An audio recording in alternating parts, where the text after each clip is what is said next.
How to warm up a domain with Instantly.ai. Step 1. From your dashboard, click on Settings and then Email Accounts. Select the email account you want to warm up. Step 2.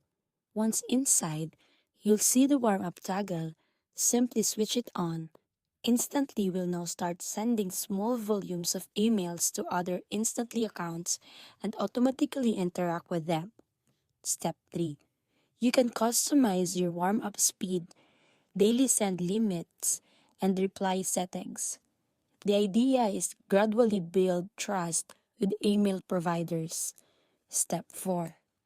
Over time, Instantly shows your warm-up reports like inbox placement and engagement, so you'll know when your domain is ready for bigger campaigns. Step 5.